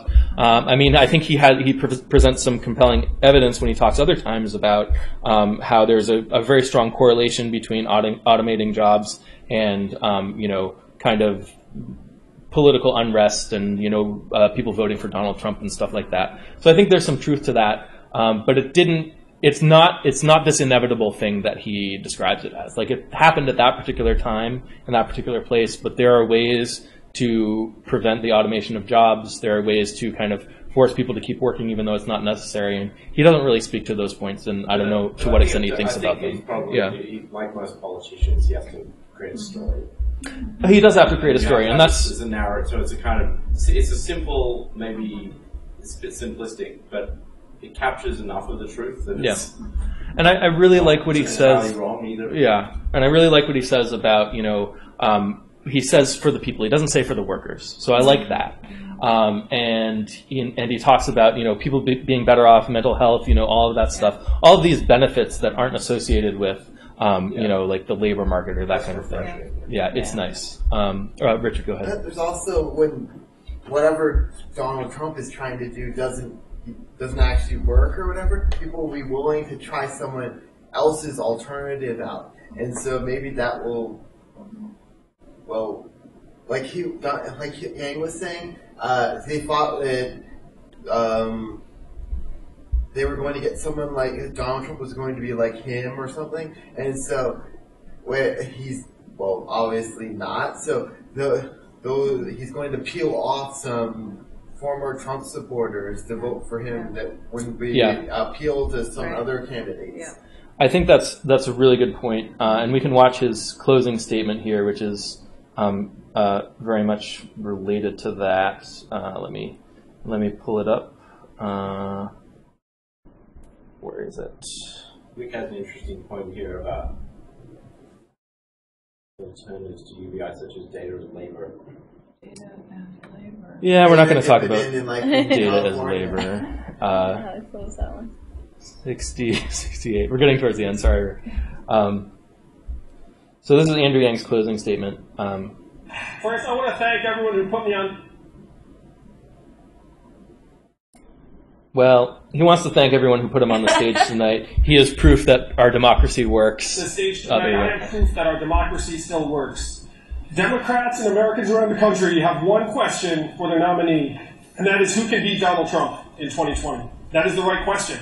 And the right candidate to beat Donald Trump will be solving the problems that got Donald Trump elected, and will have a vision of a trickle-up economy that is already drawing thousands of disaffected Trump voters, conservatives, independents, and libertarians, as well as Democrats and progressives. I am that candidate. I can build a much broader coalition to beat Donald Trump. It is not left. It is not right. It is forward. And that is where I'll take the country in 2020. That's good. Yeah, I think that's really good, and he is making some good points. He's getting a lot of support from non-traditional places. So, when we look at his chances in the primaries, it doesn't look that good. But when you look at his electability overall, he is kind of like drawing in a lot of the Trump type people. And a lot of the other people are, like you often see in the primaries, they're definitely playing to like the farthest left. Yes, people. And he's not doing that. He's trying to kind of bring it together for everyone. I mean, well, it's a problem. Biden or one of those. It's not good. So speaking of Joe Biden, he's also playing the long game here. This may not be, maybe you'll come back 20 years. He's young. He's young. Someone like him will. Right. Yeah. So I'm going to end with another clip that's actually not from the debate. I didn't know that was allowed. Oh, I can do whatever I want. So here we go. So during one of the breaks, Joe Biden comes up to me and he says, Andrew, you and I need to sit down and talk about the fourth industrial revolution because and then he said his biggest concern is that we're going to end up getting rid of the middle class. And I looked at it and was like, holy shit, Joe Biden gets it. I'm so happy. And I don't know how much of that he already got before he and I spent time together, because I saw him just last week in South Carolina and he heard my whole spiel. So that's the kind of thing, literally, during one of the TV breaks, just comes up to me, we have that conversation. One of the things you might not know is you actually become friendly with all of the other presidential candidates because you're in the same green rooms and the same banquet halls and same meeting halls all the time. So I have met most of the candidates half a dozen times. And so some of us have each other's cell phone numbers, we text each other about random stuff. And there's a shared sense, which also is something I didn't anticipate. So I have random anecdotes about presidential candidates impressions. So that's one of the more fun things about it. The DNC debates, as you know, I appreciated the joke. I didn't get as much airtime as I would have liked. But I have to say there's been this massive level of interest in the campaign. When we got over 10,000 donations just in the 48 hours since the debate. What's the picture of the money over there? Yeah. With his face. Followers, apparently more than any other candidate since the debate. This is where you know the interest is strong. My book shot to the top of the Amazon charts. So it's wow, people were so interested, they actually bought my book. So you can really worry about because they're reading. So even though I got this much airtime, the interest level shot up. And so we've got 3 more debates, and I'm going to have this much airtime. And by the time the 3rd or 4th debate rolls around, the field's going to shrink. And so instead of a stage of 10, it might be a stage of 5 or 6. So I'm going to get twice as much airtime. We're going to have a long way to go. And we can make the case to the American people that we can advance our way of life. We can start looking out for folks from the ground up, from people up, and we can fix the problems that got Donald Trump elected and move our society forward. Yeah, so that's really cool, and I just think it's so cool that that he's bringing basic income into the conversation. And no matter how much attention he gets or whatever, it's still seeping into the conversation. I wanted to sit down with Joe Biden and talk to him about basic income. It would be fantastic if Joe Biden came out for basic income. So this is all just and Andrew Yang is everyone's qualified for the debate in July. Andrew Yang has already met the donor threshold for September and October debates, and he just has to meet the polling. But it's very likely that he'll be there among a much smaller crowd of people.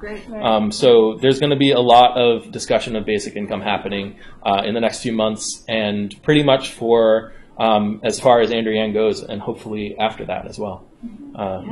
So anyone have any final thoughts?